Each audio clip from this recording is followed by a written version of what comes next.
And thank you for joining me.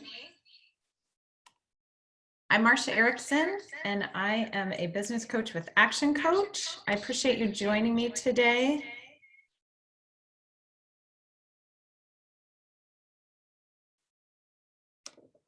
Sorry about that, I had a little feedback. Thank you for joining me today. For those celebrating Easter this weekend, thank you. I wouldn't normally schedule things on a Good Friday, but failed to look at all of the dates on the calendar when I scheduled this. But wanted to move forward with it because I have lots of great information today. I'm recording this presentation. You're all in view only mode today, so we're going to interact through the chat box. While I typically like to see faces and interact visually, I know it's challenging on a Friday. Everyone's kind of webinared out, and we're going to be on here for between an hour and 2 hours, and so I know that's a lot for folks, so I thought this would work best. I've had some great experiences with everyone communicating and interacting through the chat box. We will take breaks from time to time, and I'm going to ask you to share some things. So I'm going to ask you, as you have thoughts throughout the day, I'm going to ask you some questions. I'm going to ask you to include your information at the end so that we can chat afterwards. So please use that. I am monitoring that as we go.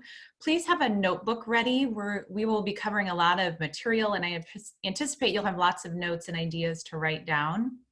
I will send out the recording, so please include your email in the chat box. And for those of you attending, if you have to jump off for any reason, I am offering a complimentary strategy session after we're done today.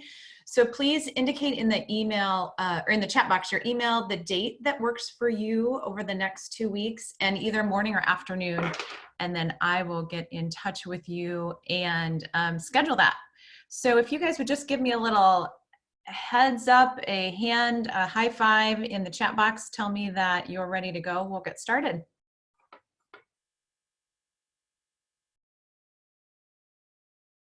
Awesome, good. I just want to make sure everyone can hear me. So what I do, a little bit about me before we jump into the material today, is that I have the pleasure of, after 2 decades of a career in healthcare, I've chosen to do a new path. And so I have the opportunity to encourage business owners and business leaders to think differently. So either about their business, their career, their organization, or their life. And I do that by applying creativity.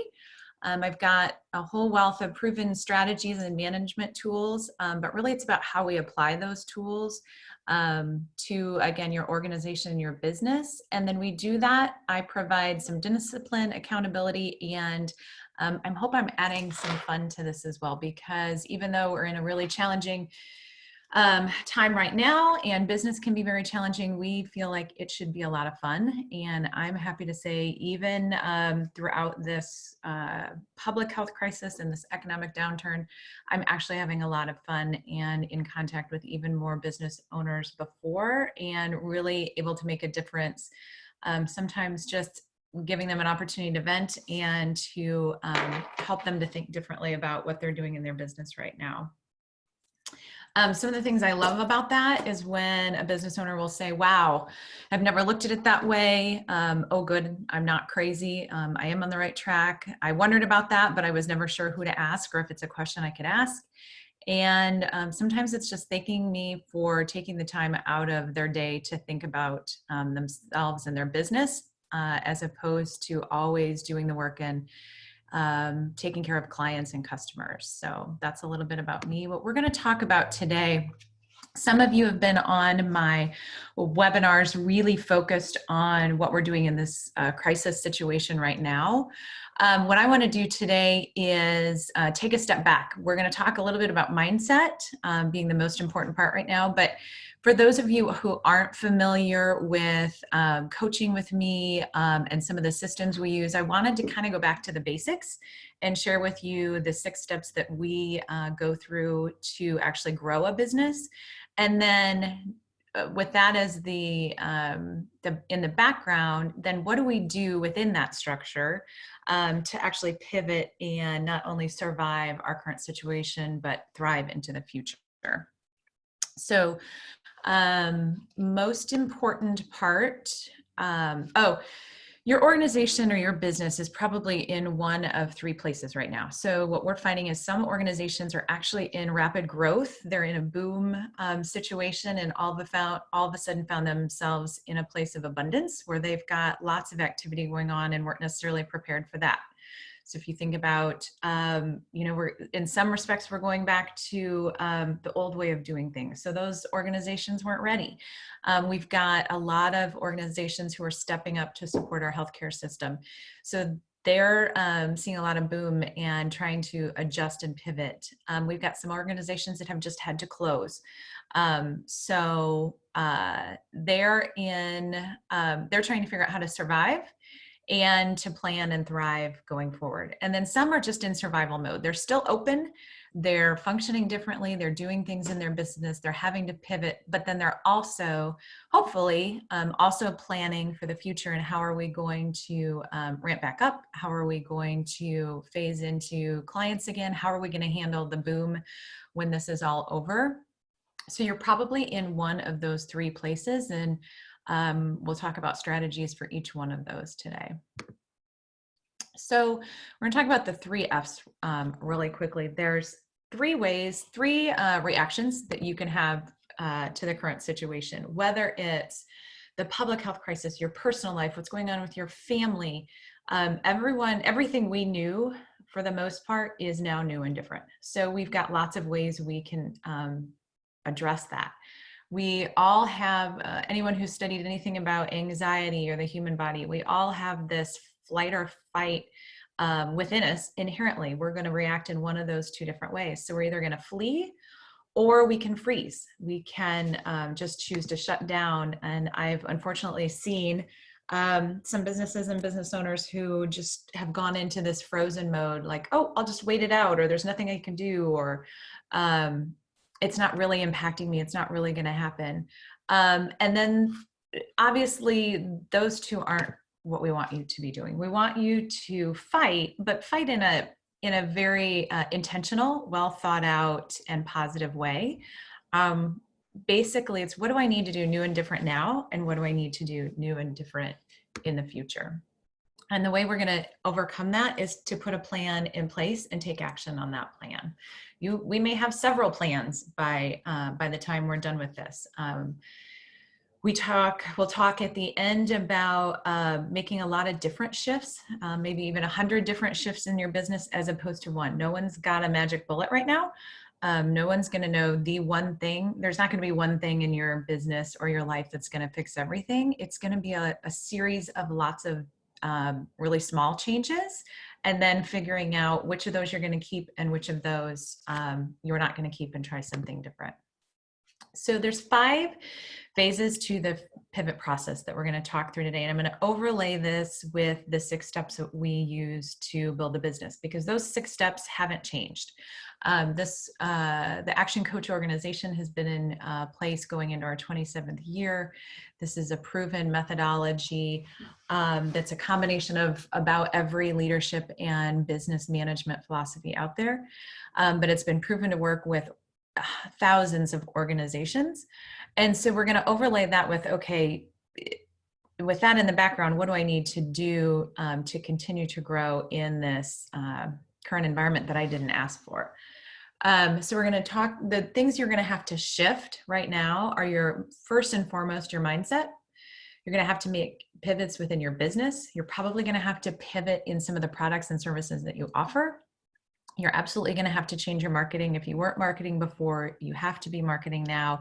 It's just going to look and feel different than it did before. And then if you have a team, you're probably going to have to make some shifts in your team and the resources that you have access to. So this is just another visual accentuating how important mindset is right now. So I would invite you, as we move along these next couple slides, share with me where you're at in your mindset right now. Are you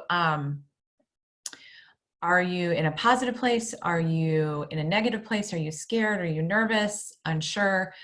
Just kind of throw that out there and give me your perspectives on your mindset. This is a graphic. It's a little bit hard to read. It's a little bit small, and I'm going to tell you it's borrowed. This has been floating around. Many of you have probably seen it. I tried to source it, and I see it on a lot of places that I don't think it was actually, I think it's been borrowed by a lot of people, let's say, maybe less than reputable sites. So, but it is really, really good and powerful. And so I'm bringing it to you today. I just want to make sure that you understand that it's borrowed. This question that I will ask you now and at the end is, who do you want to be during this crisis, and who are you right now? Are you in that scared zone? Are you fearful? And I will tell you, most of us have gone through every one of these and probably back again. I know my husband jumped into fear and kind of went back to the basics. What do we need to, he's got a little hoarding mentality, and but he's really done a nice job of planning through this whole thing while I've been really busy with clients. So we all naturally will go to that fear and survival mode, but then hopefully you're moving into a, you know what, we can't control a lot of this. But what am I going to learn from it? What am I going to take away from it? What am I going to do differently? So I will say for myself, I've had to learn a tremendous amount in a short amount of time, but I'm really treasuring that. There are things that I knew I needed to do that I hadn't taken advantage of. So I anticipate you probably will as well. So we've got Rachel on with us today. She says she's feeling positive. She's focusing on creative solutions and opportunities for growth. And I appreciate that. That's probably why you're on here today, Rachel. I appreciate that. And I know you quite well, and I have no doubt that you are really pushing yourself to stay in a positive mindset. So then when we move through learning, then we look at growth. Growth is kind of the ultimate destination right now. How can we be new and different? What are the things that we're going to filter and maybe not go back to when we're done? And what are the things that we're going to adopt and apply in our life? So let me know where you're at in that. Are you still in the fear? Are you moving through the learning zone? Or have you had the opportunity to expand and move into the growth zone? So what does it mean? We're going to talk a lot today about pivoting in your business. So what does it mean to pivot? Pivot is about, again, making small changes, not completely rebuilding your business or doing something new and different. Certain things are going to stay the same, but there are organizations who have been able to be very innovative. I think that's the part of this that I love, that it gives us an opportunity to get really creative and add value to people that maybe we didn't before, or in a new and different way. So for instance, we've got, a lot of corporations are really stepping up the plate. Apple's making face shields. Rental companies, there's a rental company that's a client of ours who's now creating and selling a product that they would have never considered before. There's an engineering firm. There's a lot of firms that are having to go from live to virtual. I've learned in my own business that virtual actually works even better for me. And I'm going to strongly consider how much I'm actually going to do in a live environment versus doing virtually. It actually works better for me in a lot of ways. I can add more value, share more information in a more efficient manner. So it's not necessarily changing everything, and it's not necessarily forever. Some of these pivot strategies you will keep, some you will realize that, did this really make sense for me? And some you won't. We're telling people that even though we're getting some information on the government, maybe we can move it up to May, but really be planning for the next 90 days, plan on things being different through June 1st. So what do you need to do differently now to get through that time period? And again, I'll encourage you to use that chat box and communicate. So let's talk about learning today. Just some things about learning. We do a lot of education and training, and we want you to get the most out of this. So we're going to talk about your right brain and your left brain a little bit. So I would ask you to just take a minute yourself. Normally if we're in a group, we have someone call these out, but think about these yourself. Start by reading the word, not the color. Pretty simple. Now I want you to go back and read the color and not the word. A little bit more difficult. And what's happening is your right brain and your left brain are confusing each other. You're trying to use both of them at the same time. So another way to look at that is your left brain is our creative side, or your logical side, I'm sorry. Your left is math and science and words and logic and processing. Your right side is, your right brain is your creative side, art, music, creativity, feelings, looking at the big picture. And so what happens when we try to use those, sometimes if we, it's kind of like patting your head and your belly at the same time. I don't do very well with charades. We learned in our sheltering in place, we've been doing a lot of games at night with our kids, and I can't do charades because of just that. I can't put my right brain and my left brain together very well. But what happens when we're learning is we're actually going to purposely challenge that today, and you may experience a little bit of confusion. And that's okay. That's really where learning and growth happens. So if you think about our current environment, everything is confusing. Everything is different than we planned, than we're used to. We're having to make all kinds of changes. But it's also an opportunity for growth. So not only in our learning today, but in our learning, maneuvering this new normal that we've moved into. There's going to be growth that comes out of that, and that's really exciting. So Sarah shares with me that we have a neurologist in town who might be able to help me line my spears up. I think that's great. Rachel says, in the midst of pivot, helping a business that has always been exclusively brick and mortar, moving into the online space and offering curbside and shipping. It's been a ride, but it is working. So yes, there's several organizations that are having to do that. And if you can continue that positive attitude, I think it's a lot of fun as well. So good for you, Rachel. I know your situation, and yeah, it is going to be challenging, but there's going to hopefully be parts of that you may want to keep in that new business model. Okay, so this is extremely, extremely important right now. We use this a lot in our coaching, and it's just become even more powerful in our current situation. So the point of power is really about your power to decide and choose how you're going to react to a given situation. We all have that power. Even though a lot of times right now we feel pretty powerless from time to time, we do have the power, and we have the power to choose how we're going to address this current situation. So we can fall below that point, and I will tell you there have been days where I fall below that point. We all do. It's all human. We just can't live there. We can't, that's not going to be productive or get us where we want to go. And it's not going to change anything. So where we need to be and always strive to be is above the point of power. So choosing to take ownership, accountability, and responsibility. What is it that we can do? We tell people, we've got a lot of people moving through anxiety right now. And the first thing, if you know anything about how to react to a panic attack, is to ground yourself. Find what's normal. Find those things that aren't changing, that you can control. It's the same thing in our current situation. What can you do to own, be accountable for, and be responsible? It may be one tiny thing. We are telling people, coaching people to, as opposed to thinking of everything that needs to get done, what are the one or two things that you actually can change, take control of, and move forward with?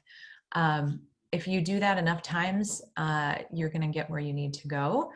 As opposed to that first slide where we talk about freezing, you're not going to get the results that you want or need. So tell me, throw out in the chat box, where do you guys think you're at most of the time? Are you above or below that point of power? The other thing that's extremely important right now, particularly in our virtual world, but I would just say everywhere, and I've seen so many cool examples of this, is that really no one's going to fail at this. There's no book. There's no one knows how to react to this situation because we've never been in it before. However, everyone's got to show up. Things work when people show up. There's so many people who've got gifts to give that are really digging deep and bringing those gifts to the table, whether it's sewing masks, whether it's playing music or putting videos out on YouTube or sharing their gifts, sharing pictures on their picture roll, whatever it is. those things are all going to make an impact to someone. And I think that's kind of where my mindset is. If I ask where my mindset is right now, I can't save every business. I can't save everyone.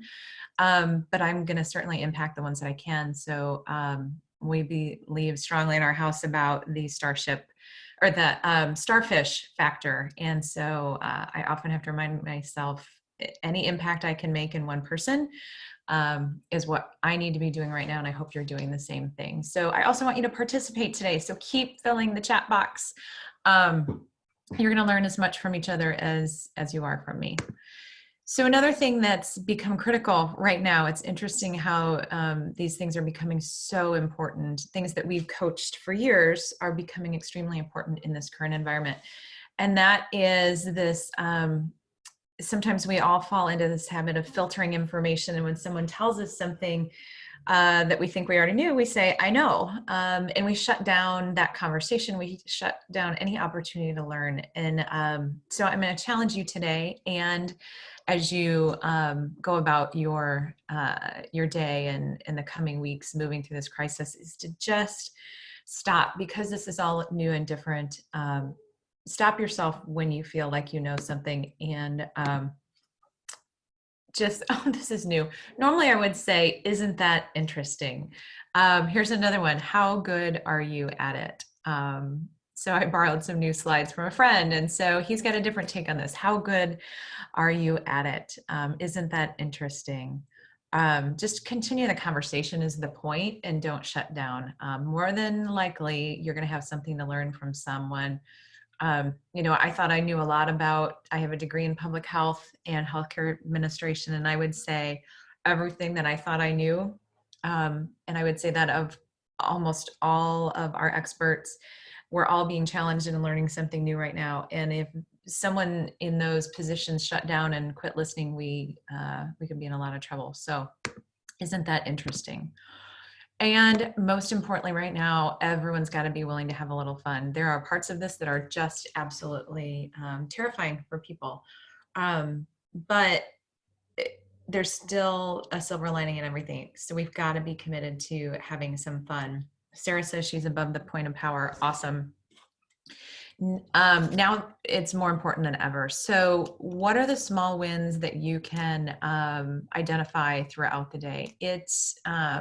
It may be a win an hour. It may be getting out of bed some days. It may be getting dressed and being on video. It may be trying something new and different. Maybe it's making something new for dinner. How can you get creative with your family and your kids and if you've got kids at home learning?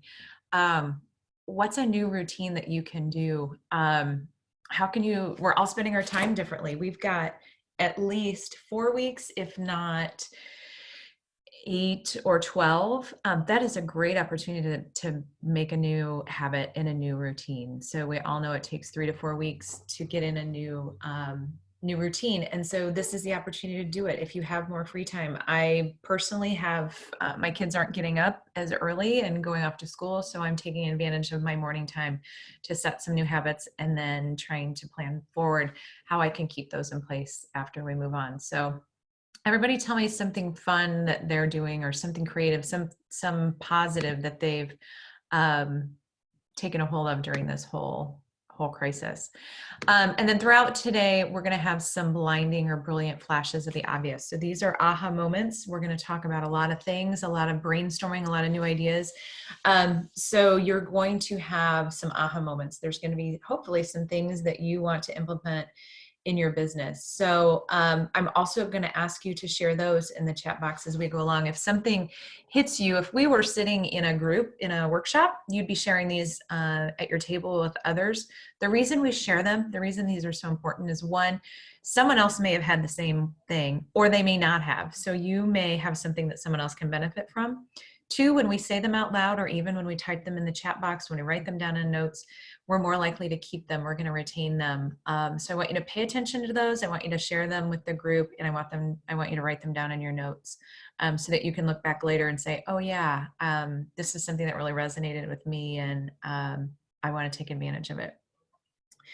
So Rachel shared with us she was in the same situation when it first started getting really serious. Being responsible for crisis communications for the first time will definitely show you what you don't know. Yes, a lot of people, if you follow my musings on Facebook, a lot of people are finding themselves in a leadership role that weren't before, or they've been challenged in that leadership role in ways they never have before. And so lots of learning going on, but they also need a lot of our grace as we all figure this out. So good job, Rachel. So let's move into the 6 steps that we use to build a business. This is how Action Coach defines a business. And it's a commercial, profitable enterprise that works without you. So let's break that down a little bit. It's kind of a funny way to look at it. So let's break it down, because every word in that is quite intentional. So it's a commercial, profitable enterprise. So it's commercial, it's transactional. We're trading value for money. We want it has to be profitable in order to be a successful business. We've got to be bringing in more than we're spending and investing those profits. And then it's an enterprise. So we're going to grow to a point where we've got a team in place. We've got a general manager in place. Maybe we're opening up more than one site and expanding. Maybe we're franchising. And most importantly, it's got to work without you. Prior to that, a commercial, profitable enterprise that works has to do with systemization and leveraging our time and putting systems in place that work.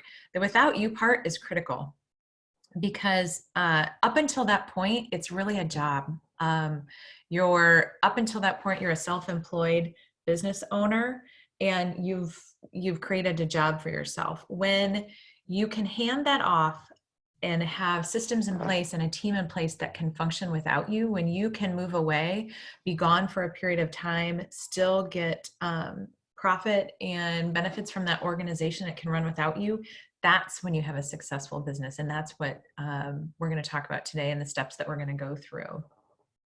Sarah says hers will never work without her. And I would say too, a lot of people struggle with this. They don't want the business to work without them. Not saying that you do, Sarah, but yes, you are a sole practitioner. But a lot of people say, well, I don't want to sell. I don't want to do anything different. You don't have to want to do anything different. We're just saying that to have a truly successful business, having that opportunity to walk away and do something different and have it run without you is simply the definition of that. And it's really freeing and exciting. Doesn't mean you have to. Doesn't mean you have to sell it or let someone else. The point is we want to build it to a point where you could either start another business, do some mission work, retire, spend time with your family, spend time in other ways, instead of having to do the work all the time yourself. Sarah, you're funny. Okay, so what are the 6 steps, Marsha? You've been talking a lot about this. These are the 6 steps. I'm going to move through these. I've condensed a lot of this material so that we can talk about pivot strategies as well, but these are the 6 steps to massive results. And I'm going to tell you to really focus on 1 and 2 right now. Most businesses, you're going to want to get 1 and 2 in place and really solid before we start building on that foundation. So mastery is the foundation. This is about eliminating chaos. We're going to talk about the 4 pieces of your business that you need to master first before you start building upon that. And those are just the things that you really want to get down solid so that you're not thinking about them and recreating them each time, and be really clear about where you're going. Then we're going to move into marketing. Sometimes we call this niche. This is really your marketing. We're going to talk about your USP and your guarantee. What makes you different than others? And then how do you market to that? What are things that you can guarantee so that people are buying from you on value as opposed to on price? So then we're going to move into leverage or systemization. And this is where, once you have those first 2 things in place, leverage is about how can I become most efficient? So you've probably at that point grown your business to a place where you need to put some structure in place. to be the most efficient, get the most amount of work done, and not drive yourself crazy. So we're going to talk about leverage and the 4 different ways that you can leverage your business. And then we're going to put a team in place. So now we've grown, we've got systems in place. We can make sure that people are really successful and help run the business without us. So we're going to talk about our team. And then we're going to get into some synergies. So now we've got the foundation, we've got the systems in place, we have a team. Now we can start to back out a little bit, bring in a general manager to run the organization so that we don't have to. And this is really where the value starts to come in. This is where you're getting results. And I will tell you, if you have a business and you're still the sole proprietor and you don't have someone else in running that business, if you were to go to sell that, you're going to miss out on a lot of value. You're probably going to get half of the profits and value of that organization than if you had someone in place, because someone who is looking to buy your business is not looking to buy one that's built on you. Because what happens is if something happens to you, if you back out, then the value is all gone. They're not getting value for what they're paying for. Whereas if you have someone in place and can run without you, they're actually buying a business. They're not buying you. So that's why that becomes important. So let's break that down. There's 3 systems that we use when we're coaching businesses and business leaders. One is the 5 ways that we're going to talk about in a little bit. These are numbers that you need to know in your business to make the best use of your marketing budget and the growth. This is how you're going to get exponential growth within your business. And then we're going to talk about the 4 ways of leverage that I mentioned before. There's 4 ways to do that through your people and your education. So your team, the knowledge that you have, the education that you have. We say that once you learn something, no one can take that away from you. It's very true and very important. Then systems and technology. So this is about leveraging your time in putting systems in place. So do the work once, get paid for it over and over again, or take advantage of it over and over again. And then technology is the same way. How can we do things more efficiently that require less of our time, attention, and resources? And then delivery and distribution. How can we deliver things most efficiently and distribute it most efficiently? Again, without having to touch it all the time. And then accounting, testing, and measuring. So we're going to talk often about testing and measuring everything you do in your business to make sure it's effective and efficient, and doing more of that and less of things that aren't. That's how you're going to see real growth. Okay, so I told you that we would talk about mastery, the 4 areas of mastery.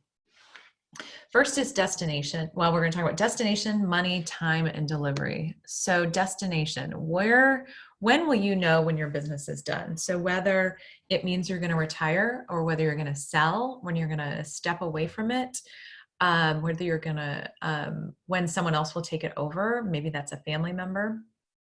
I will tell you, in our current environment, even though we're talking about pivoting, your destination is not going to change. So if you think about going on a trip, this right now, what we're in is a chapter. It's a season. It's a detour in the road. The destination for your business should not be changing. This was unforeseen. We've got potholes, but the end result can and should and will still be the same. We just got to learn how to move past our current situation.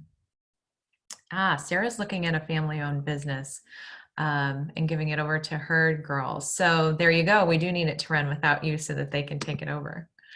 Okay, so money mastery.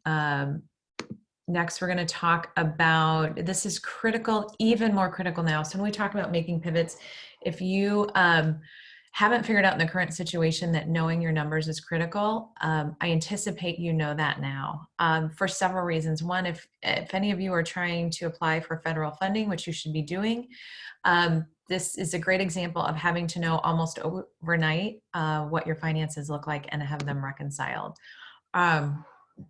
These are 3 things that you should be looking at. Typically, I would tell you on a monthly basis. Right now, I'm going to tell you, particularly your cash flow statement needs to be weekly.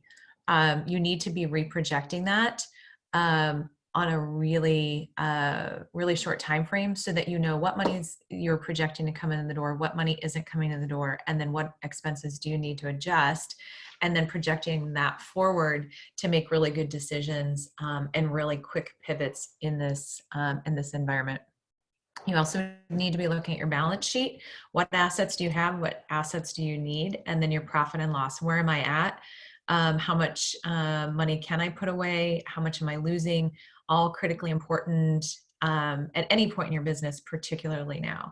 The last number that you're going to want to know is your break-even point. So when you take into account all of the expenses that you're spending on your business, all of your overhead, how many units of service, we call it, do I need to make and sell in order to break even? Because everything over that becomes profit. And that's when you know, that's when you have really good control of your finances and your business so that you can make really, really good decisions. May need to make some shifts in this. We talk about leading measures and lagging measures. So you may need to change your KPIs and your scorecards. Hopefully you have a KPI scorecard in your business. If not, what those are, it's called a key performance indicator. How do I know if I'm looking at these statements or I'm looking at my activity during the day, how do I know that I'm moving towards the right thing and being the most successful? And then maybe I need to change I likely have to change those right now. Maybe they need to be more realistic. Maybe they need to be more aggressive. Maybe I need to increase sales. Maybe I need to back off on some things, and then be communicating that information to your team so they know. So if they're working remotely, their KPI is probably going to look a little bit different than if we weren't in a crisis and you were super productive in the office. Okay, and then the other aspect of mastery is your time. And really, you've heard me, many of you have heard me say this before, we can't manage time. We can only manage ourselves and how we use that time. And so I'm going to introduce you to a new way to look at how you're spending your time. I would encourage you to do a time study in the current, what happened before the crisis, and then how you're spending your time now, because that's going to dramatically change. Some people are less productive. Some people are far more productive. And then how do you take that productivity and add it to all the new situations we're in? Most of us are working from home.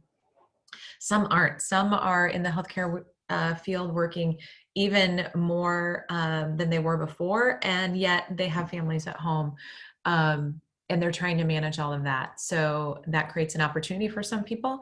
But the point is, how did you spend your time before to be the most efficient, and how are you spending it now? You're gonna have to filter a lot of things. You're gonna have to really examine this to be the most effective and manage all the things that we need to do right now. So we talk about urgent and important, and you can do this in a quadrant too. Looking at those things, I would encourage you to look at your personal life and your business. What's urgent and what's important? Urgent means there's a time aspect to it. It has to be done quickly. It has to be completed in a certain amount of time. Important is that there's going to be a long-term effect to that. It's critical to something, either in your personal life, to the success of your business, to the success of yourself. So it's truly important. So a lot of us can get caught up in this space called distraction, where things aren't urgent and aren't important. Now, I would say, as we're all adapting to this and dealing with our emotional health, maybe this needs to increase a little bit for people just to get through this. But in your most days, you want to keep this distraction to 10%. You want to keep this as small a percentage as you can in order to be the most effective. Then we move into this place where things are urgent, but they might not be all that important. So sometimes this is put on us by other people. So the expression, a delay on your part, procrastination on your part does not create an emergency on mine. We delude it's called a delusion because sometimes we delude ourselves into believing that it is urgent and important. In reality, probably not that important.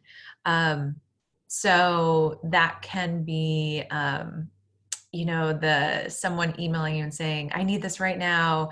And you go to all this work and then you find out they didn't really use the information, or had they explained it better, they didn't include all the information. So we get wrapped up in, sometimes it's a codependency where we feel like, oh, someone needs me, I have to jump right now. And then we find out we really don't.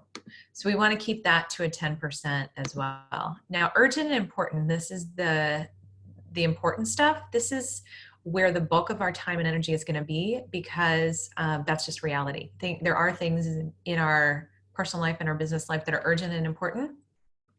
That's called demand. That's where we're adding value. That's doing the work. And so 60% of our time is going to be in this space, and that's okay.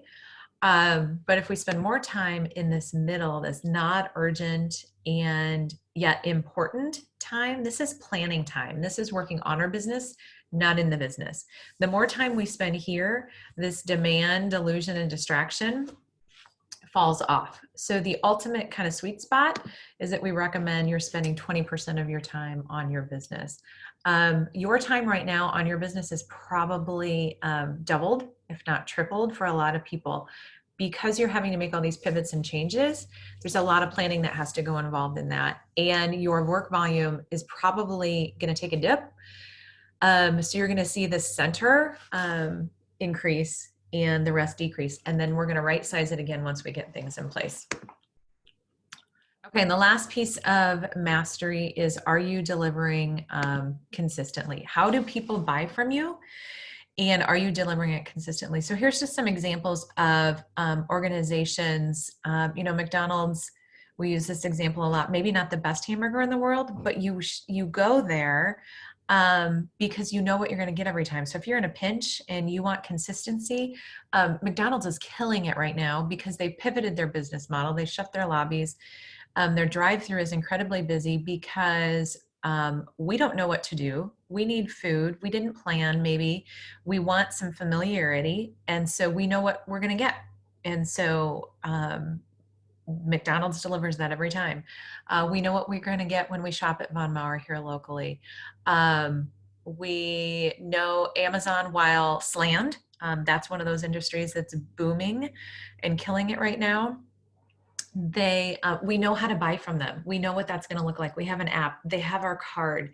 It's very consistent every time, as opposed to going to a business where every buying situation is different. I don't know how long it's going to take. I don't know how they're going to take my order.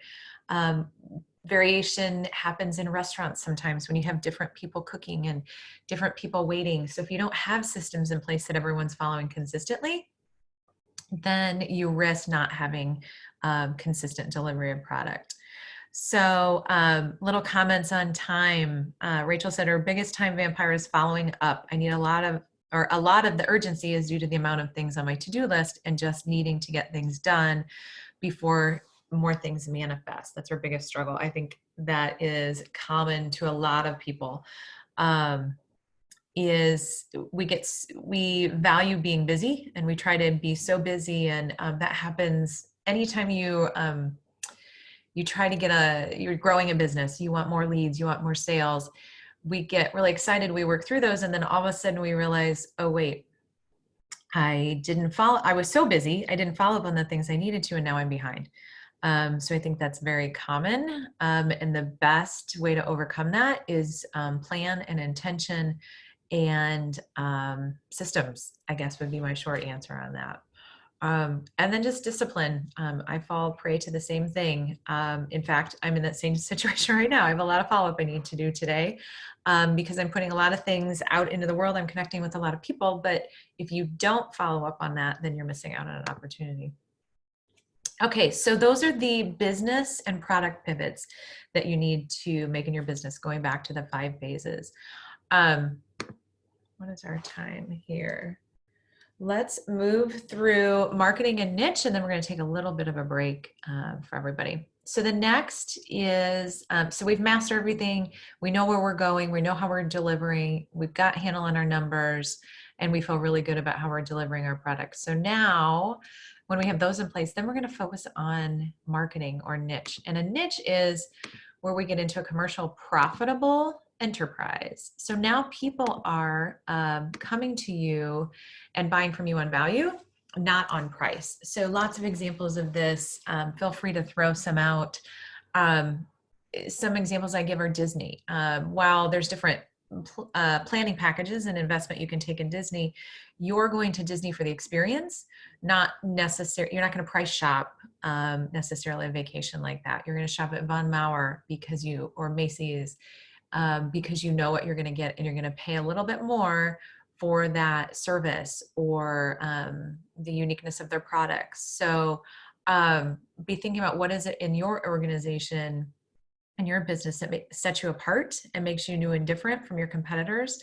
And then what's it going to be in this new world? That's one of those pivots that you're probably going to have to make, is how do I stand out and what makes me unique and different now than it did before? So, the distilleries are stepping up and making alcohol products for safety and for disinfecting. I mean, what a huge shift in their USP and what they can offer in the world. So what is your unique selling proposition? And then what is it? The most important thing to know about that is what's important to your customers and clients. What do they value? So the way to figure that out is really be talking to customers, potential customers, people you know. What is it that people want from your service? And what do they not want? What are they getting now that they would like to be different? And how can you capitalize upon that? So two like organizations and something sets them apart. What is your unique, I would ask you, what is your unique selling proposition? And then what about that can you guarantee? So sometimes some of the examples we give are, there's a plumber who took a gutsy move, and what customers and clients want from service, people who come into their home and perform a service, they expect that they're going to either kill the bugs or clean the carpet or fix the plumbing problem, fix your washing machine. What they want above and beyond that is they want you to leave your house the way that they found it when they got there. Some people, plumbers don't want plumber's butt. Some people don't want service people using foul language in front of their children. And so when you really get clear on what it is your customers and clients want, then you can start to advertise that. So those are some silly examples, but those truly set that organization apart. Everyone's going to say it's customer service and my people. It's got to go deeper than that. Everyone's going to say that, and everyone's going to have their own opinion about that. You want to figure out what is it that's truly unique about you. And then what of those things can you guarantee? Can you guarantee timeliness if that's what's important to your clients? Can you guarantee access? Can you guarantee a return on investment? So in my business, I guarantee my one-on-one coaching. So if we we will be setting benchmarks and results that we expect to get. If you're doing your part, I'm doing my part, then I will guarantee within 17 weeks that we're going to get a return on what you've invested. And if not, then we're going to coach for free until you do. That's an example of that takes the risk out of making those decisions for our clients, allows us to guarantee that, and sets us apart from some of our competitors. So share with me what makes some of your businesses unique and different, and does anyone have a guarantee that they guarantee within their business? Best way, we talked about numbers. The best way to know, everyone asked me, what's an appropriate marketing budget? What should I be budgeting and spending on marketing? The important part here is knowing your numbers and testing and measuring certain things. So what is the lifetime value of your customer?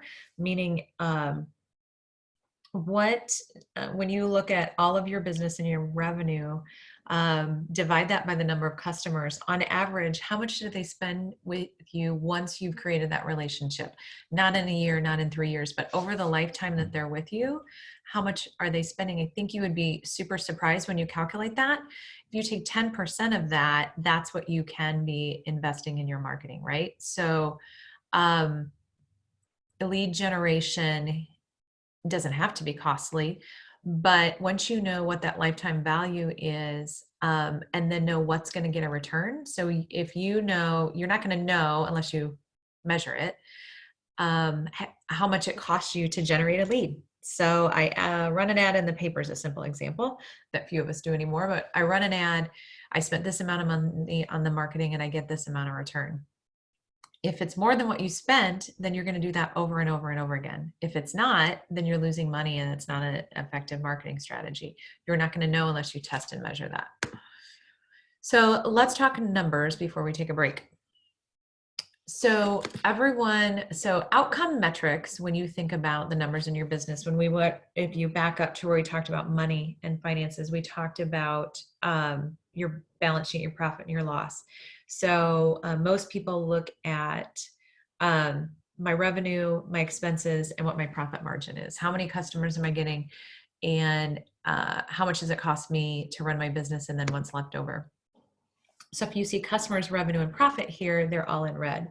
In order to really grow your business in a multiplicative way, you have to dig a little bit deeper. There's actually 5 areas that you need to strategize around in order to really grow quickly. And so those are going to be your leads. How many leads am I generating and actually converting into customers? So there's strategies we can put in place around getting leads. There's strategies we can put in place around converting leads to customers to really maximize those efforts. Then once we get those customers, how many times are they buying from us and how much are they spending? Those 2 things, both of which we can impact, will create your revenue. And then how much of that dollar that I'm earning am I actually keeping? So what does my overhead look like? What do my expenses look like? And how can I control that in order to maximize profit? So just a little example of the multiplication that's involved here. So if you had 4,000 leads and you were converting 4,000 or 25% of those into customers, on a yearly basis, you'd have 1,000 customers. So say each of those are buying from you twice a year and they're spending about $100. Your revenue at that point in time for that year would be $200,000. If you had a healthy profit margin of 25%, you would profit $50,000 that year.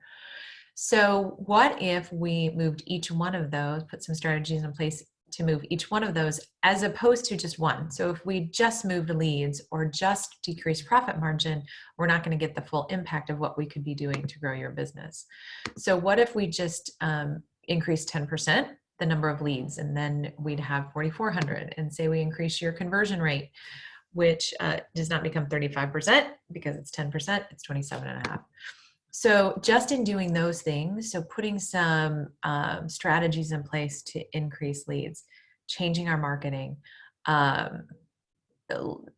getting real clear on what our target market is, maybe entering a new target market, then we're going to increase our conversion rate. So maybe we put some scripting in place. We start to increase our credibility within our market. We put a sales process in place that is really geared toward converting and bringing those clients in and making their customers. If we increase each of those 10%, now we've got 1,210 customers. So then let's say we put some strategies in place to increase the number of times they're buying from us. So if they're someone who only buys every quarter, maybe we can put them on a membership plan and they're buying from us every month. Maybe there's something new and different we can offer that increases the number of times they buy from us. And then average dollar sale, think of upselling and cross-selling. Are there higher priced items that we can offer? If you think about checking out at the cashier, all of those small things that we buy on our way out the door, or increasing the average dollar sale that we're spending in that organization. So just increasing those, taking those from 2 to 2.2, 100 to 110, now we've multiplied our revenue by 46%. So just doing a few tweaks as opposed to just one increases quite a bit. So then let's say we put some things in place to decrease our profit margin, or increase the profit margin, decrease our expenses, and say we take that up to 27.5%. Now, putting all of those things in place, we've increased our profit 61%. So that is just an example. of how we work with businesses to strategize and multiply all of the efforts that we're putting in place in their business. Okay, let's take a quick break. I'm going to mute. Let's take 5 minutes and come back at 12:35. Grab a drink, go to the bathroom, free your mind a little bit, and then we'll jump back in.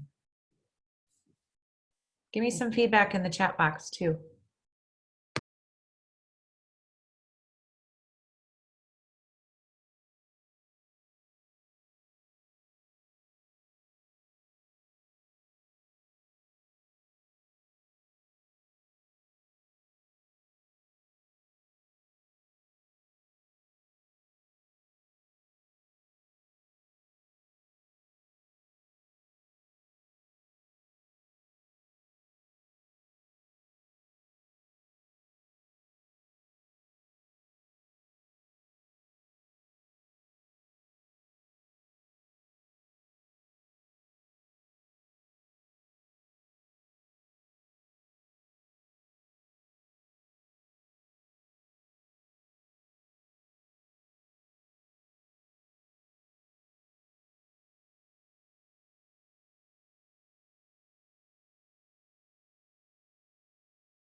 Okay, hopefully everybody's back. Let's get back at it. Would you just give me some heads up in the chat box to let me know that everybody's back, and we'll keep moving along here.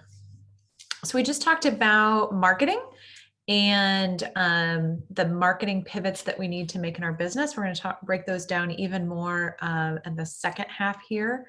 So then let's talk about your team next. So sorry, let's talk about leverage before we get to team. Leverage, again, mentioned previously, is about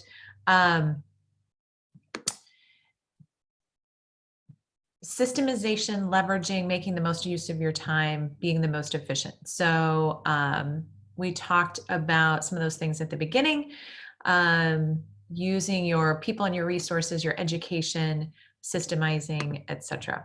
So then we become a commercial profitable enterprise that works. So now we're maximizing each one of these ways.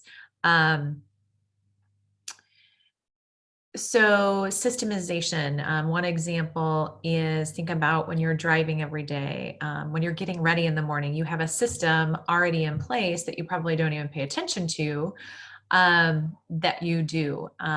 You can have systemization by creating a handbook, whether it's your sales process, your marketing process. I do a lot of workshops and seminars. I have checklists and systems in place to do that. So leverage is about having the discipline to pull yourself away from your everyday work, put time and energy into a project, and then benefiting from that, whether it's implementing a new technology, designing a system, creating a new way to do something.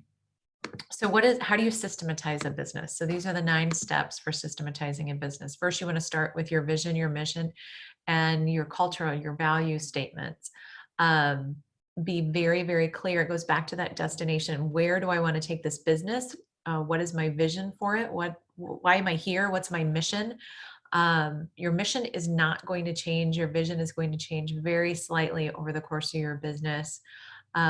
These are the cornerstones of how and why you're doing your business. They're important for you to get really clear, but they're also very important for your team to get clear on as well. The benefit it adds for you to really think through that is on those days like right now, when we're all questioning everything, having a mission statement and a vision in place gives us clarity and keeps us on track. Then you want to be setting goals for yourself and for your organization. You want them to be SMART goals. So specific, measurable, attainable, realistic, and time bound. So you want to be really clear on that. Those goals are probably going to shift a little bit right now. You're probably going to shift them into smaller goals. They may look different on a day-to-day, weekly, or monthly basis than they did before we did this. You want to have an organization. If you have a complex organization with multiple roles, you want to have an organizational chart. You want to have job descriptions for everyone, whether they're on your team or even stakeholders that you work with. So if they're vendors, you want to be real clear on what are you expecting from the vendor, what are they doing, and what are you doing. If you outsource something, you want to be really clear, whether it's an administrative assistant or marketing or sales, you want to be very clear on what that person is doing, what their responsibilities and roles are, and what yours are as well. And then you want to set those KPIs that we talked about. Once all those things are in place, how do we know that we're successful and how are we going to measure that? And then we want to create some how-to systems. This is your true systemization, step-by-step. How does work get done in our business? And then how are we going to manage as an organization? How are we going to communicate? What's the flow of information look like? How are we going to hold each other accountable? And how are we going to lead the organization? Super critical and in the situation that we're in right now.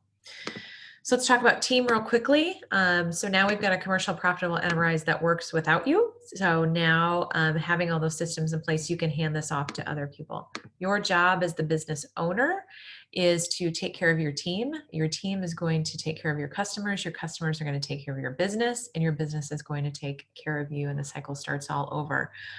So being really, really clear about those roles, especially right now, things are really falling on owners and leaders to take care of their team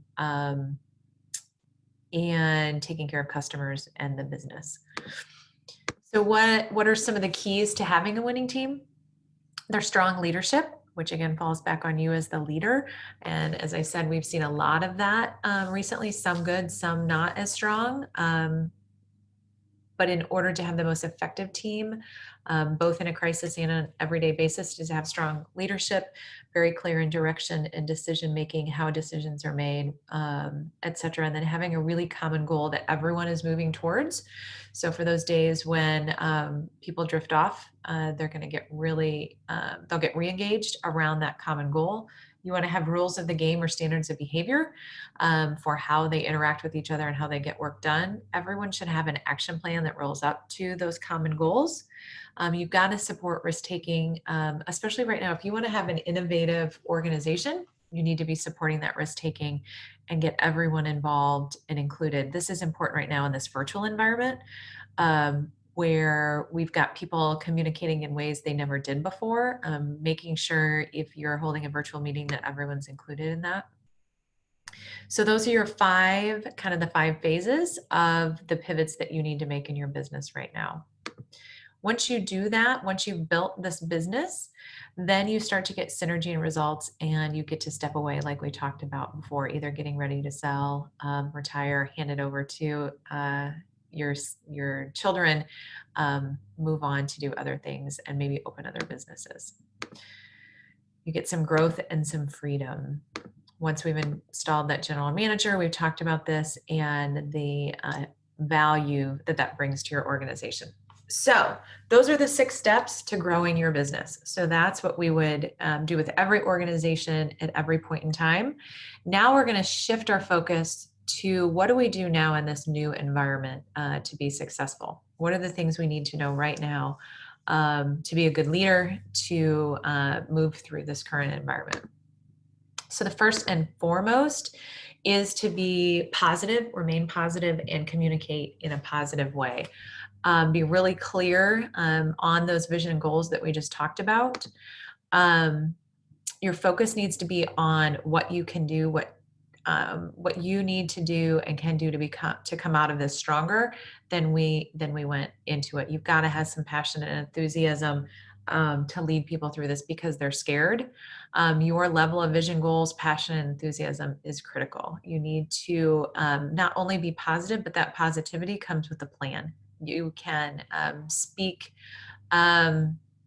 in a positive manner because you've got some direction. Now that plan may change a lot. We've talked about all of the unknowns right now, but communicating where you're at in that decision-making process is important. While no one has the answers, they want to know that you're getting your information from a knowledgeable source. And you want to have a pivot plan to survive and thrive for this. You want to come out stronger than when you went into it. So the goals right now, even in our coaching, are for organizations to survive, to stay in place, even if they're closed, to move through this, and then to thrive when you're done. You've got to be communicating with all of your people on a regular basis. So they're not with you more than likely right now. So you need to be communicating what changes are happening, what your expectations are of them, what you're doing, what you're seeing coming, and how that might impact them. You need to be communicating even more often than you did before. So we've talked about this a little bit, but you probably have to change your business model. So the formula for change is dissatisfaction, your dissatisfaction with the current situation times your vision plus your first steps, all have to be greater than your resistance. So right now, everyone's resistance to change is really low because we don't have a choice. Factors are moving outside of our control and we're being forced to change. So we talked earlier about making small pivots in your business. There's not one thing right now that's going to fix the entire situation. So we've got to make little small pivots throughout the course of our day and our weeks and our months to get through this. So some organizations, restaurants are doing family style meals. They're changing how they're delivering. They're changing their pricing structure to accommodate what people need right now. We've got curbside pickup and delivery. So the opportunity is doing something, not in doing nothing. This is probably the biggest economic impact that we're going to see in our lifetime. And so those that do it well are going to benefit, and those that don't will struggle a little bit. We talked about organizations who are booming and thriving. So again, McDonald's is doing well, Amazon is killing it, UPS, all those businesses that we're relying on, those organizations that have pivoted to help support our essential businesses, those are all thriving right now. So let's look at this as a new opportunity. People have money to spend, they're just spending it in a new and different way. So we can't get caught up in that, well, I'm just gonna, pull back and go small and just wait for this to all be over. If in order to survive and thrive, you've got to really get creative and see where you fit into that picture. Move into different markets, expand, shift your services, and change your business model. Some of those shifts may last forever. You may find that that's a new business model for you and a new market for you that you want to stay in, and some may not. So think about, how can I, if something's working really well, how can I leverage it and scale it on a bigger platform? Virtual is our new normal. So if you've got to have a website, you've got to have your website updated. You've got to adapt technology to technology. I fall into the trap where I think everyone is doing this and they're really not. So if you don't know it, learn it. Find the tools that will help you continue to run your business in a virtual environment. And think about how you're going to have to manage your people differently. So your teammates and your workforce are going to need different things from you. Have huddles multiple times per day. Check on everyone. Don't micromanage. People are going to do their work in a different way. People working virtually really can be more productive, even though they're balancing all of these things, but be empathetic to that situation as well and everything that they're dealing with. Consider having a report out at the end of the day. Financial reporting may change. Have some one-on-ones with your folks. Make sure they have what they need at home to work. Make sure they have their home office set up. Give them what they need to be productive. Social distancing is going to be the new normal. Obviously, we're going through the end of the month, and it may very well be longer than that. So you've got people who are also dealing with loneliness and lack of connectedness. You've got a lot of persons who want to be interacting. So how can you help them? Think about meeting agendas, make them short and sharp and very specific. Don't let people ramble on in a virtual environment. That's really challenging. And then think about planning meetings at the beginning of the week and how are you going to change your reporting for that. So cash flow and management obviously is critical right now. So it's a good time to cut where we can. It's also important to extend credit. So keep as much cash liquid as you can, and take advantage of the credit that's extended to you. You may have to shift your mindset a little bit and take advantage of government programs, renegotiate what you need to, renegotiate contracts. Interest rates are really low right now, so take advantage of that. Postpone and delay those things that you can. Work with your suppliers and your partners. Keep your suppliers and partners right now. Don't cut off that relationship, because they're going to be critical as we ramp back up and move into the new normal.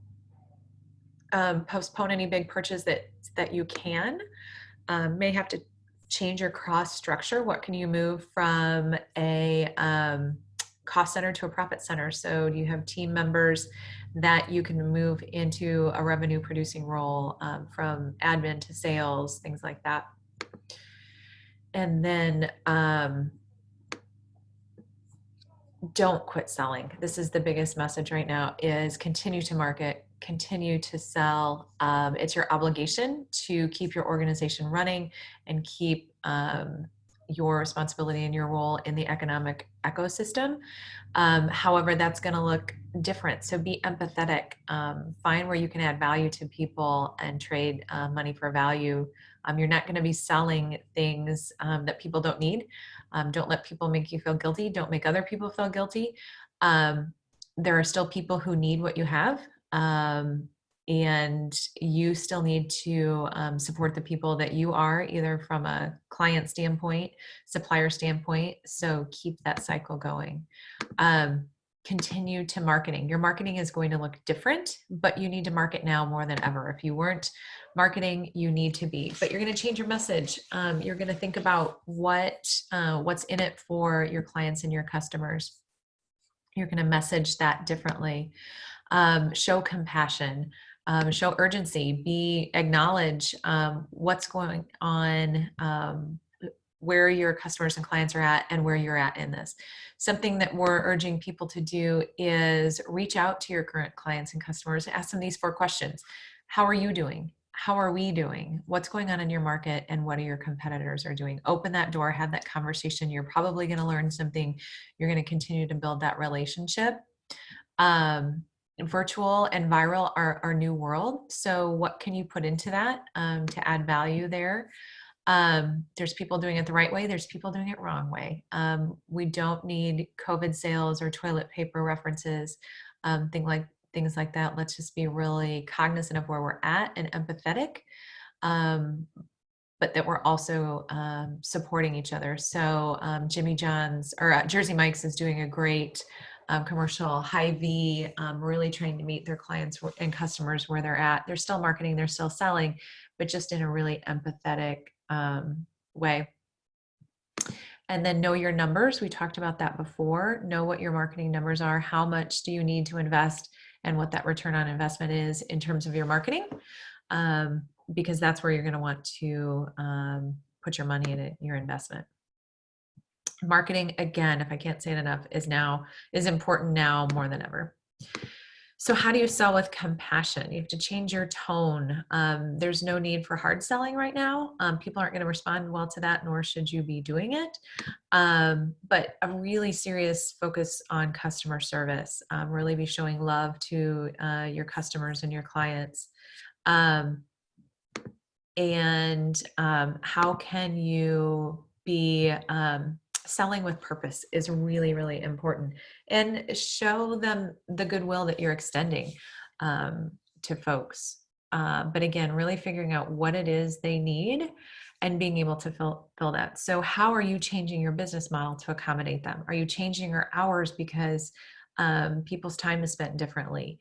Are you changing delivery methods? Again, we talked about curbside and delivery.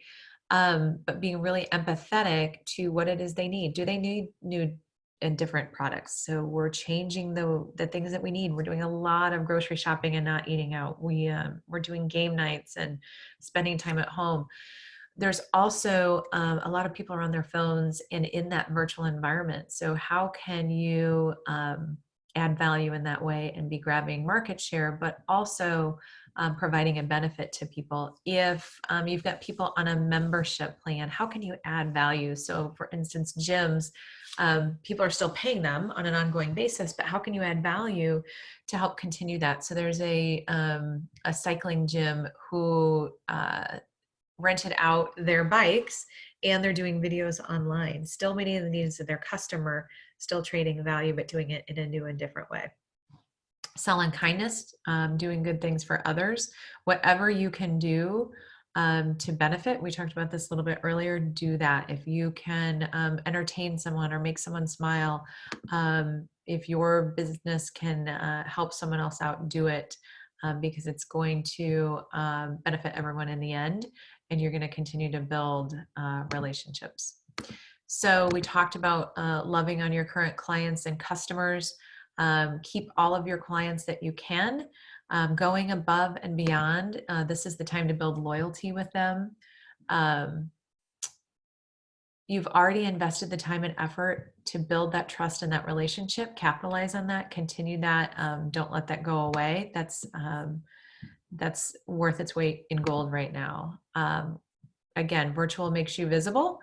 And think about critical non-essentials. So those are going above and beyond for no reason. So remembering birthdays, sending gifts, calling, sending a note to make sure that they know that you feel they're important. And this is where the profit is going to be. Make yourself visible in a virtual environment. And then let's talk about getting the most out of your people. So turn their fear into focus, give them something to focus on. Your team is scared, lead them and minimize fear, show them the plan, set some new standards, let them see you leading both clients and your team. How you move through this crisis is going to be critical, and they're going to make judgments about that. Set some new standards. So for instance, our story, our situation here at home is the boys were having a hard time with a schedule and getting things done and staying in a routine. So we gave them certain things we wanted done in a certain amount of time, and how they went about it was up to them. So then the next week we moved into, okay, now we're going to set some expectations around that. So we gave them a lot of creativity and latitude to get done what we wanted. Can be the same thing with your teammates. Let them get real creative and put their own spin on things, as long as they're meeting the outcome metrics that you've set. So along the way here, my chat box is empty. So please be sharing ideas that you have that you are doing different, either in your business model, your sales model, your marketing. Also, in terms of your team, we talked about being seen, leading, moving cost into profit centers. You may need to change how you're using people. You may need to train and retrain them. Keep as many staff as you can. The government's done a great job of helping us to do that.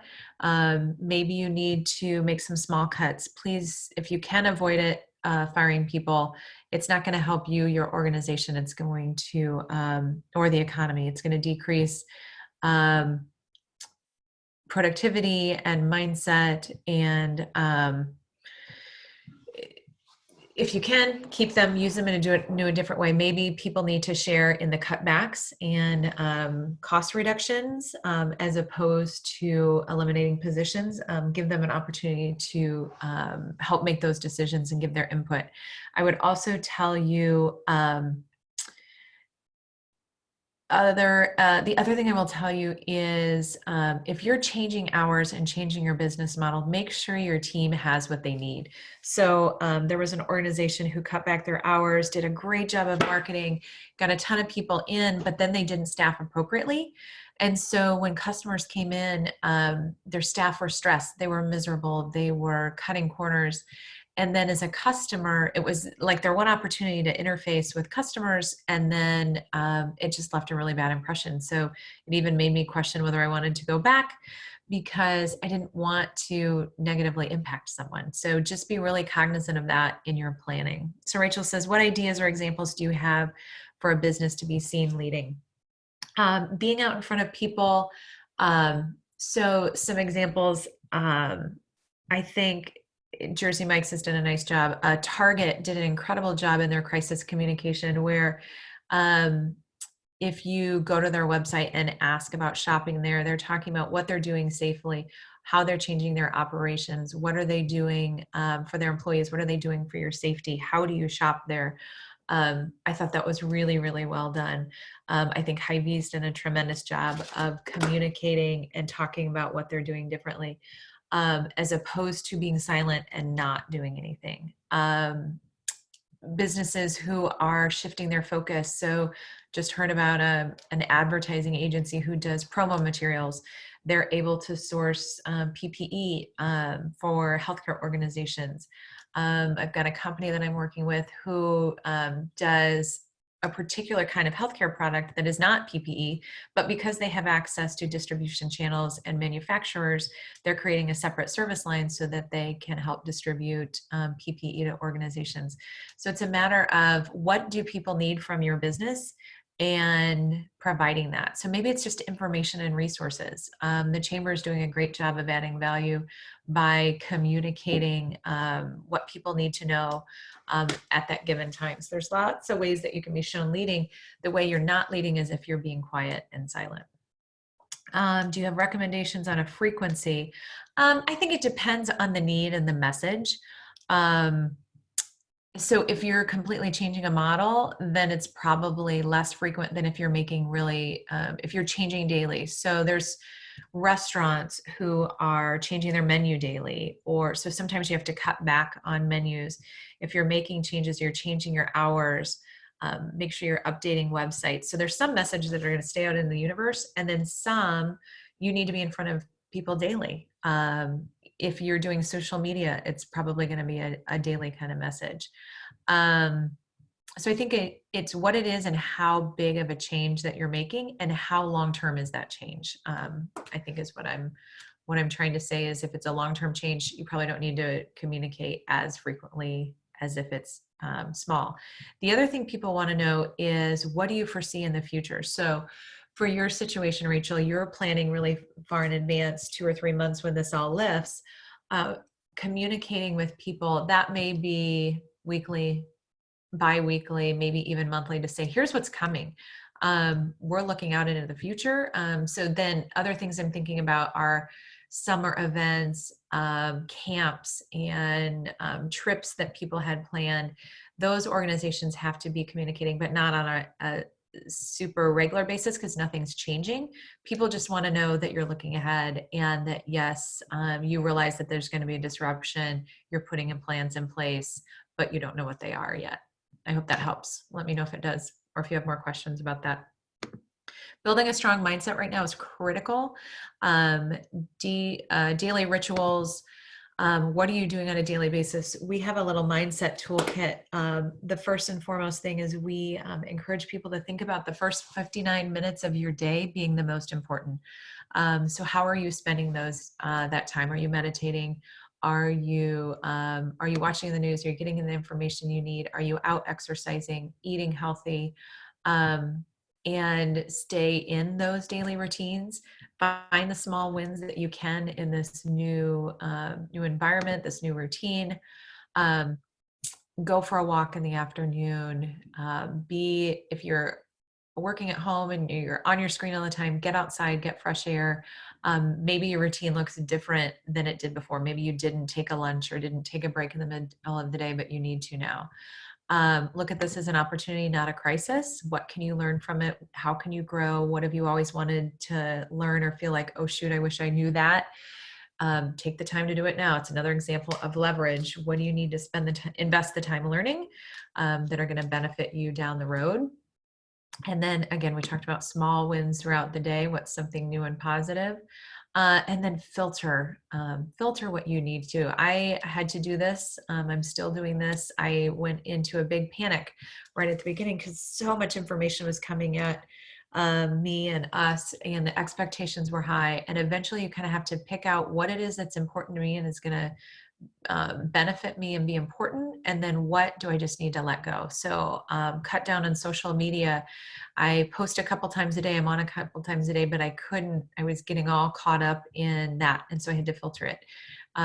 Get the news that you need to, and then move away from the other stuff. So maybe you need to filter certain people who you're communicating with. Maybe you need to reach out to new people that you haven't, to fill your bucket and to keep in contact and kind of take us back to that normalcy. I know that I and a lot of friends are spending time with people that went to high school and college with, because we've lost a little bit of touch. It's a good touch point to go back and improve those relationships and foster those a little bit. We said this before, plan for 90 days. We're looking at 30 days and 90 days. So what do you need to do over the next 30 days to get through the current environment? But then how do you plan out for 90 days? Because we're probably going to be at this into the early part of the summer. So what do I need to do from a cash flow standpoint? What does my marketing look like? How do I need to change my business model? Sometimes I feel like when I put these things out into the universe that it's too late. It's not too late. People are still having to make pivots and plan ahead. There's late adopters who didn't really figure this was going to happen, and now they're finding out that it really is and need to make some changes. What are you going to market and sell? What can you market and sell for the next 90 days that might be different than what you did before? Test and measure that and try it. Can you change over your operations? Are you nimble enough to do something new and different in this environment? How will you deliver and charge a lot of people have had to move to e-commerce really, really quickly. Again, leverage the time to learn it, put it in place. It will benefit you now and it will benefit you in the future. So how can you trade money without worrying about risk of infection or having to meet people or using the same way that you did before, which was face-to-face? How do you interact with folks and do business with them when you're used to foot traffic? Now you have to move to a virtual environment. We talked about surviving and thriving. And if you need help with any of these, reach out to a coach. Now is the time. If you were thinking about that before, and never pulled the trigger, now's the time to do it, to help through that. And I am offering strategy sessions to everyone after today. I mentioned that at the beginning. So if, for those of you still on, we're going to do that at the end, but type in email, dates that work, and morning or afternoon. So the other thing to think about is those organizations who are doing really well, who do have some profits saved up. We encourage people to have 3 to 6 months of cash saved up in their business. Those that did, now's the time to take advantage of some investing. So money is really expensive right now. There's going to be companies up for sale. Your competitors' businesses and customers might be up for sale when this is done. So think about not just your current business, but what things can I invest in?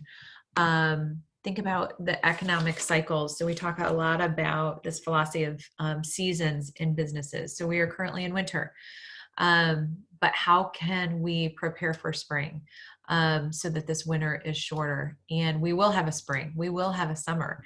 We are going to come out of this just like we have every other time. This one's probably going to go a little bit quicker and faster. And the outcome is probably going to be shorter than it was, let's say, in 2008 or 2000.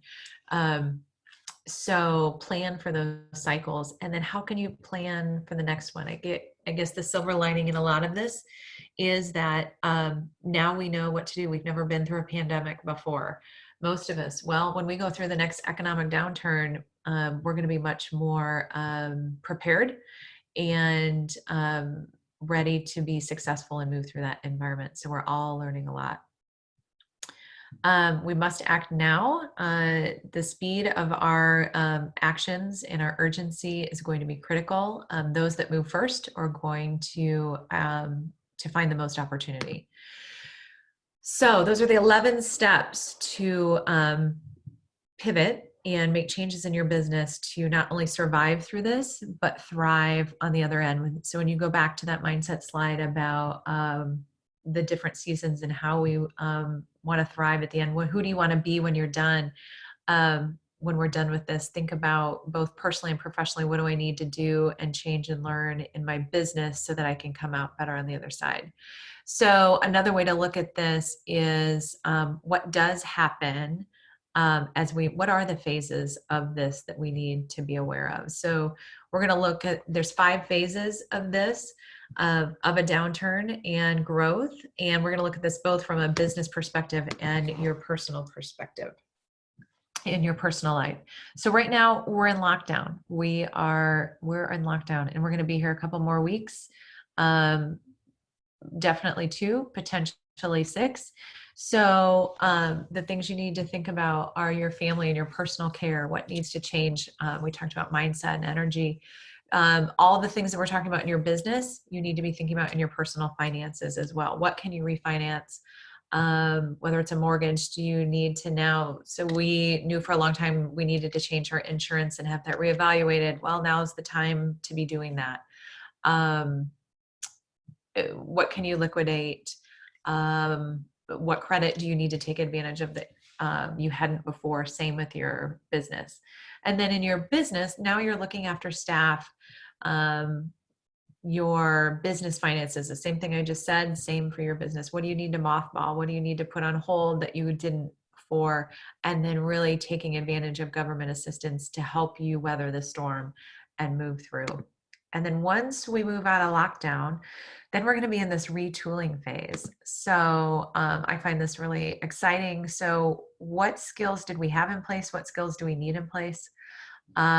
Looking at online courses, what do we need to do to prepare to move into the next phase? Maybe you need to hire a coach. What self-management things do you need to take advantage of? And then in your business, again, revisiting your vision and your mission, the products and services that you're offering, revisit your marketing strategies, your drip feeds. So how often, to Rachel's point, how often are you interacting with people and what's effective?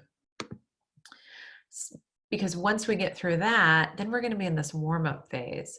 And I think my projection is these phases, or maybe it's just my anxiety, is that some of these are going to move really quickly. I don't think they're just going to open the doors and put us back where we're at.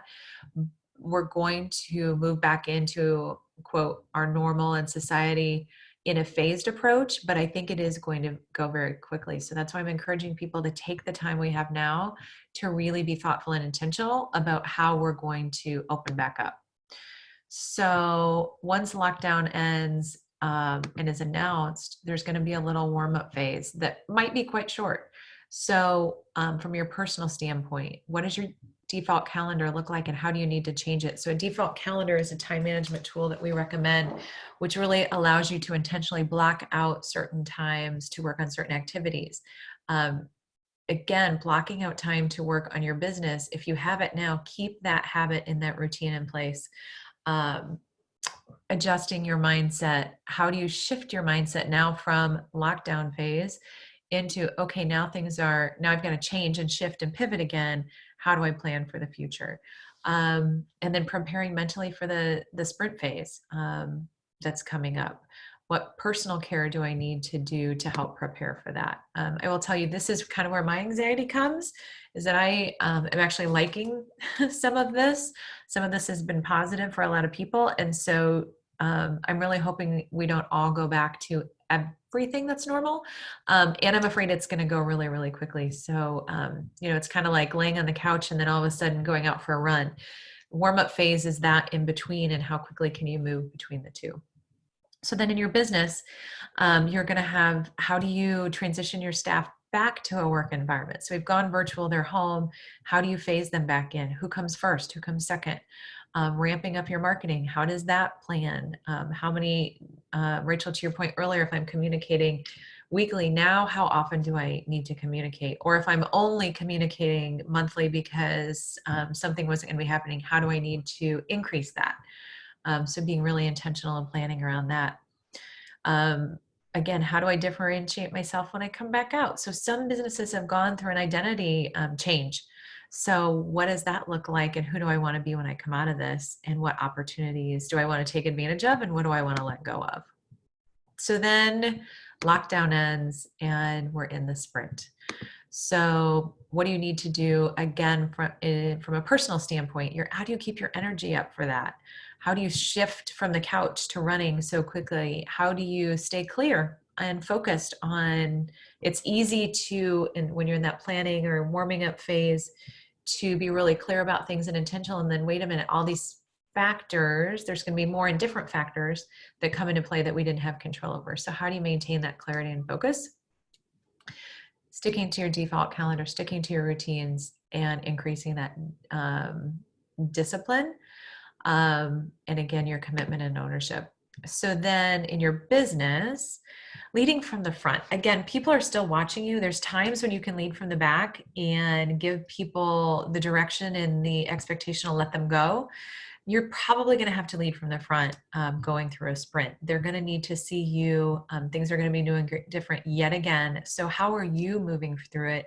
How are you putting yourself back into the new normal? They're going to follow your lead. This is going to be a point of maximum effort for business leaders from an energy standpoint and an effort standpoint. You still want to focus on your existing clients, just like we always did, but you're also going to be thinking about lead generation again. You're going to be changing your marketing. So how does that look new and different? And then continuing to test and measure. Okay, we've tried some new things while we were in lockdown and retooling and warming up. So now we want to try something new and different as we focus towards lead generation. So just always be testing that, keeping track of that, where are our leads coming from and where are we getting the maximum benefit. Be thinking about, share with me in the chat box where's your anxiety come in this? Where do you feel like you're most prepared, and where are you the most nervous in these 5 phases? So lastly, complete and grow. So now we're off and running, we're through the sprint. So I'm picturing this is going to be late fall, early winter, seasonally here. From a time standpoint, we've gone through the sprint, everyone's back. Now, how do we maintain that? How do we continue that consistency? We've created new routines. How do we keep that going? And how do we balance all the new shiny things that we're seeing and maintain the fun and get back to fun? Just like we've adjusted to lockdown, now we've got to adjust to a new normal. And then from a business standpoint, now you're increasing your continuous improvement efforts. You've done a lot of changing, and you're looking at a lot of things that are that you want to keep or that you want to continue to improve. You put some systems and processes in place. You need to continue that work. Now you're going to be thinking about growing again. So what's the next phase for you in terms of growth in your business? And then how do you market? Again, optimize the marketing plans that you have and create a commercial profitable enterprise that works without you. So back to the beginning, how do we get back on track with that plan and finish it out and reach the ultimate destination that we set out for ourselves? Rachel says, I might also recommend business plan ahead for post-pandemic communications. Absolutely, to help mitigate fears and provide reassurance to customers and clients. Just like you changed your model for the pandemic and the crisis, now you've got to communicate what's new and different now. So you're communicating all the way along. So now maybe you're expanding your hours again. Maybe you're going back to normal hours. Maybe you're phasing things in. So we're probably going to get some recommendations about, let's say you're a restaurant and they're allowing, maybe it's five people, customers a night, and then maybe they move up to 10, and then they're moving up to 25 and 150. So communicating that to customers, what does that look like? In the event space, how have you, the other thing that's going to be important is people are always now going to have this fear from an infection standpoint and a social distancing standpoint. What are you doing in your business to protect them going forward and in the future? Those are all going to be important things to communicate. So this is what we have to look forward to over the next few weeks. Most importantly, communicating with your staff, your suppliers, your customers, and your prospects.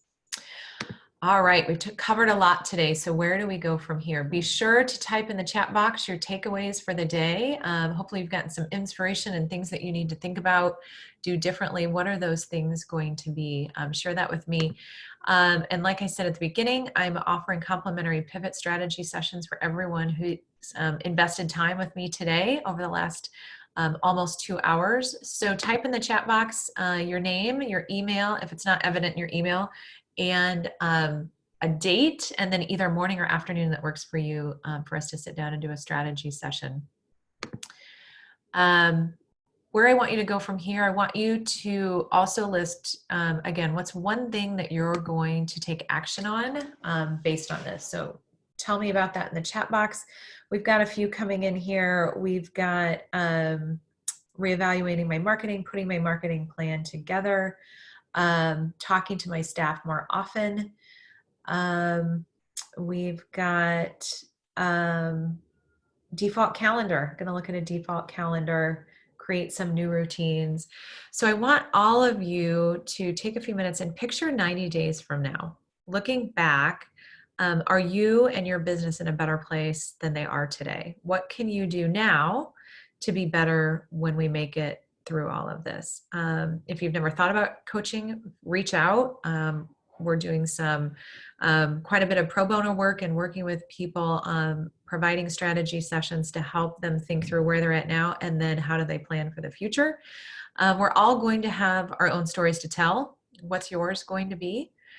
And I would say anything that's going to change will be because of you. So what are you going to take ownership of, take action on to help you and your business be better when we leave here? All right, any other messages from the group? I haven't seen all the actions yet that people are going to take. So type those in real quick before we depart today. All right. Thanks, Rachel, for that. What are you going to do different? What's one thing you took away from today?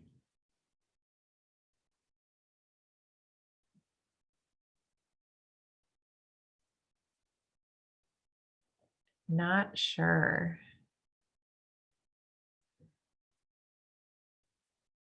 Shifting focus to creating an online presence. Awesome.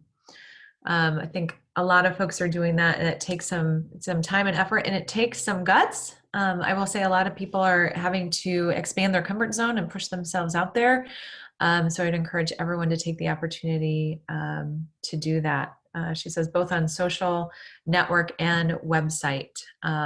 Absolutely. I appreciate everyone's time today. I appreciate any and all feedback. We'll be reaching out to get that. Please reach out to me, plan a pivot session, take some action on these things. Think about what you contribute, what you can contribute to the world to make this better and help not only yourself, your business, but others move through this.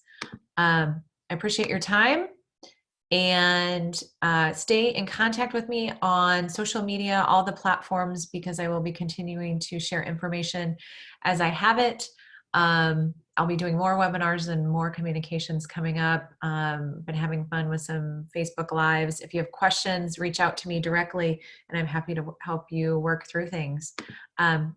Now's the time to take action. So enjoy your weekend, get refreshed, get renewed, and put a plan together next week for not only surviving this current situation, but thriving when we make it through. Have a great weekend. I appreciate your time. Bye-bye.